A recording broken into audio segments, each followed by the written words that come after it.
안녕하십니까. 사주상담가 이교입니다. 이교의 사주 강의, 오늘은 같은 기둥에 사가 있을 때가 되겠습니다. 제가 12운성을 하나하나 다 강의를 했는데요. 예전에 12운성 사에 대해서도 강의를 했습니다. 그런데 오늘 이 시간에 다시 한번 중요한 부분이니까 다시 한번 강의를 한다, 이렇게 생각을 하시면 되겠습니다. 그래서 제가 절도 다시 강의하고 이번 시간에 사도 다시 강의하고 몇 개를 다시 강의했는데요. 다시 하는 것은 이번이 마지막입니다. 그러니까 이 12운성 사까지 오늘 마무리를 짓고 그 다음에 이제 12운성을 정리하는 몇 개의 강의를 한 후에 그 다음에 12운성 강의는 마치도록 하겠습니다. 그러면 이 사라는 것이 죽을 사자잖아요. 사람이 죽는다는 뜻이니까 내용은 별로 안 좋을 것 같은데요. 이것이 12운성에서 상당히 중요한 부분을 차지하고 있습니다. 그래서 제가 오늘 다시 강의를 하는데, 그러면 예전에 강의했던 내용을 한번 살펴보도록 하겠습니다. 예전에 강의했던 내용이 이 부분입니다. 이 사를 보면은요, 우선 사를 깔고 있는 육식갑자가 갑오, 을의, 경자, 신사, 이렇게 4개가 있습니다. 그러면 이 4개의 육식갑자를 보면 좀 공통점이 있어요. 지지가 모두 역마와 도화로 구성되어 있고요. 서로 천간지지가 충을 하고 있습니다. 그러니까 이렇게 생각을 하시면 돼요. 이 갑오라는 기둥이 있잖아요. 이것이 지지에 있는 이 오화가 12운성에서 죽을 사자를 깔고 있단 말이에요. 그러면 이 갑오하고 천간지지가 다 충이 되는 것이 경자죠. 그러면 이 경자도 지지에 살을 깔고 있습니다. 그리고 간목, 똑같은 목기운이 이제 간목이 나왔으니까 을목이 나와야 되잖아요.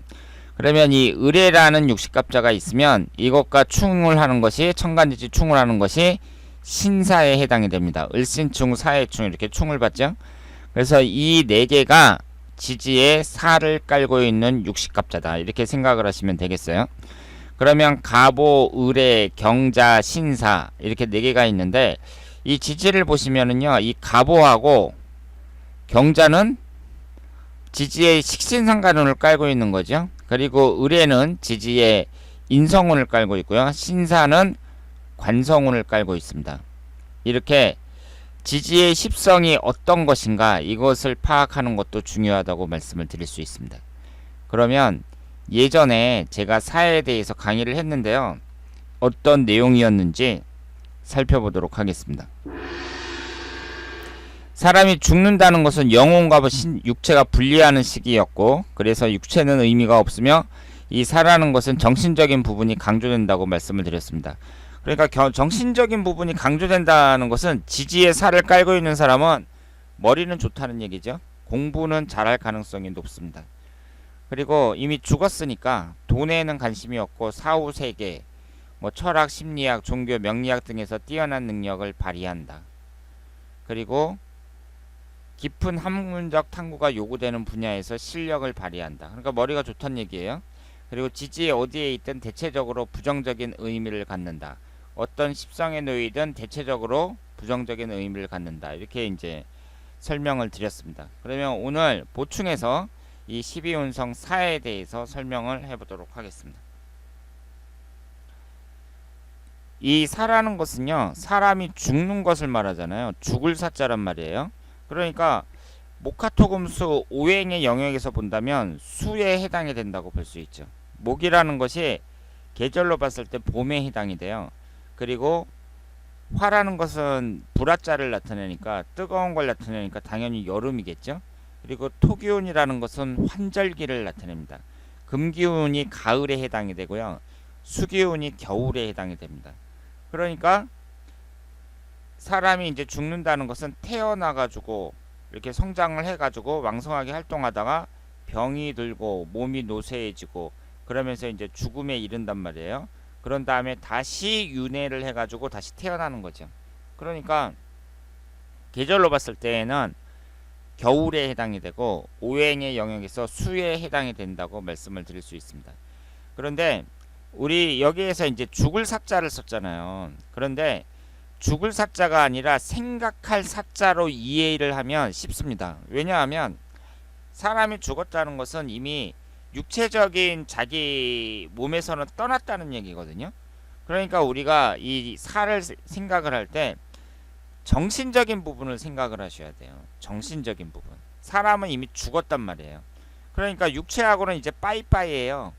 그러면 우리가 형이 하학적인 세계가 아니라 형이 상학적인 세계를 봐야 되니까 죽을 사자를 갖다가 생각할 사자로 이해할 수가 있습니다. 그러니까 생각할 사자가 들어가는 단어를 보면 사색, 사고, 사유 등 관념적인 것을 나타내잖아요.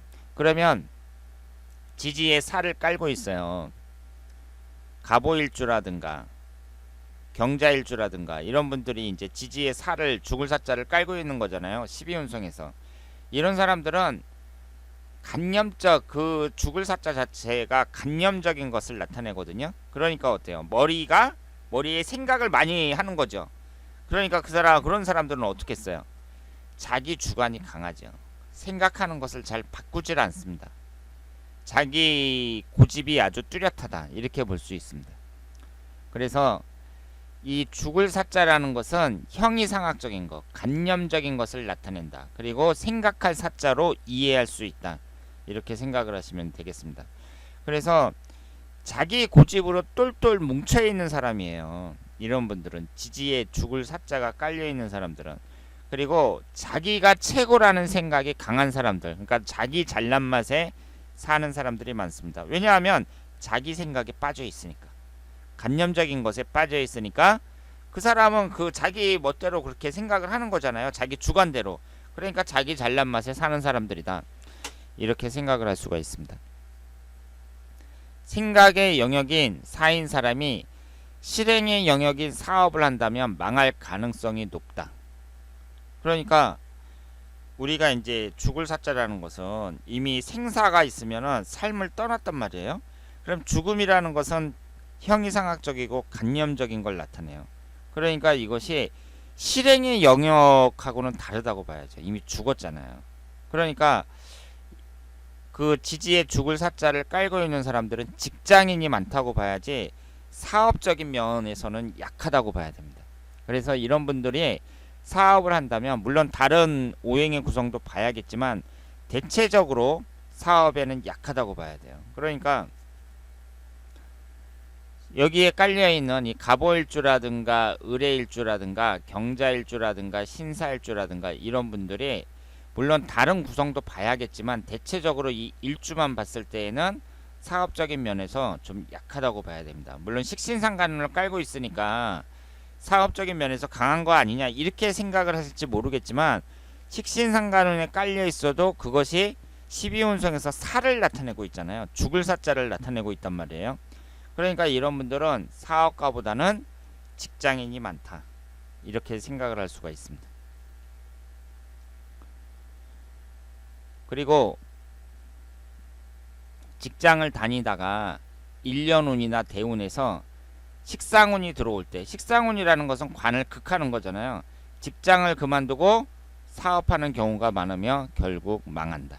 그러니까 이런 분들이 사업을 하고 싶은 생각은 많이 있는데 관을 극하는 식상운이 딱 들어올 때 아 나도 사업을 한번 해봐야지 그러면서 사업을 했다가 대체적으로 망하는 사람들이 많다. 이렇게 말씀을 드릴 수 있습니다.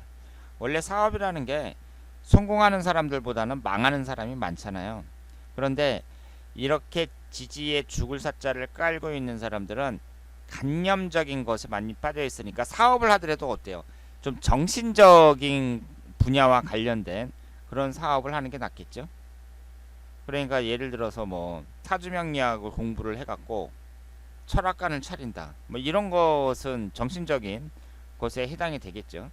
그리고 사업을 거창하게 하는 것이 아니라 1인 기업, 그러니까 뭐 자기 혼자서 한다든가 아니면은 사람을 한 명 정도 두고 소규모로 한다든가 뭐 이런 것이 바람직하다고 볼 수 있습니다. 그리고 정신노동을 하는 것이 좋으며 관념의 아이콘이기 때문에 자기 주장을 굽히지 않습니다. 그러니까 이 죽을 사자라는 것이 고집이 세다는 얘기죠. 고집이 세다는 얘기예요. 자기 주장을 굽히지 않고. 그러니까 여기에서 뭐 자기 잘난 맛에 산다든가 아니면 자기 고집으로 똘똘 뭉쳐 있다든가 뭐 이런 게 무슨 뜻이에요? 전부 다 그 간념적인 사고가 꽉 박혀 있어 가지고 고집이 강하고 자기 생각을 바꾸지 않는다. 이렇게 이해를 하시면 되겠습니다. 그러면 이 갑오일주부터 한번 보도록 하겠습니다.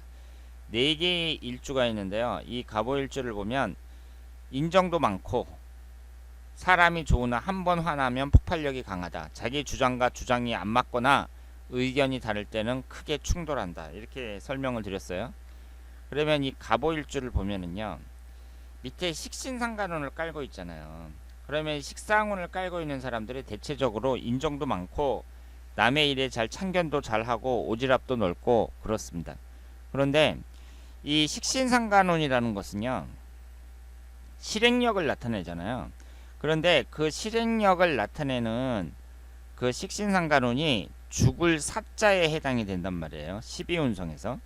그러면 이런 사람들은 겉으로는 그 친절하고 사람도 좋고 뭐 사람들한테 좋은 말도 많이 하고 친절한 말도 많이 하고 그러는데 자기하고 생각이 안 맞을 때 이럴 때에는 폭발할 가능성이 높다고 봐야 됩니다. 이 식신상간운이라는 것이 실행력을 나타내잖아요. 그런데 이것이 죽을 사자와 같이 있으니까 간념적인 것과 같이 있으니까 겉으로는 이렇게 사람이 이렇게 좋아 보이다가 막상 자기하고 의견이 안 맞는다. 아니면 자기 사상, 자기 주장하고 안 맞는다. 그럴 때 상당히 열을 내는 사람들이 많습니다. 그럼 이런 사람들은 또 주로 어떤 분야에서 그러겠어요? 뭐 정치라든가 종교라든가 종교에 대한 신념, 정치에 대한 신념 이런 것이 강한 사람들이 많잖아요. 그러니까 그럴 경우에 평상시에는 좋은데 자기하고 주장이 안 맞을 때 막 흥분하고 그러는 사람들 있잖아요. 그런 경우에 해당이 된다고 말씀을 드릴 수 있겠습니다. 그리고 을의일주를 보면은요. 이런 분들은 을의일주 같은 경우는 지지에 인성운을 깔고 있잖아요. 그러니까 공부로 성공을 해야 된다 이렇게 말씀을 드릴 수 있고 해수가 역마니까 역마가 강하고 을목이라는 것은 새를 나타내거든요. 그러니까 이렇게 떠드는 직업이 좋겠죠. 그래서 선생님이나 방송 관련 직업이 적합하고 먹는 장사, 입는 장사든 서비스업은 망하기 쉽다. 이렇게 말씀을 드릴 수 있습니다. 그러니까 이 을의일주를 보면은요. 이 을의라는 것이 밑에 이 해수가 수기우 그 인성운에 해당이 됩니다. 수생목으로 이렇게 생해주고 있죠. 그러면 인성운이라는 것은 우리가 일반적으로 학문운을 나타내잖아요. 그러니까 인성운을 깔고 있는 이 을의일주는 공부를 하는 게 좋죠. 인성운이 강하다는 것은요. 그 사람이 장사보다는 공부 쪽이 낫다고 봐야 됩니다.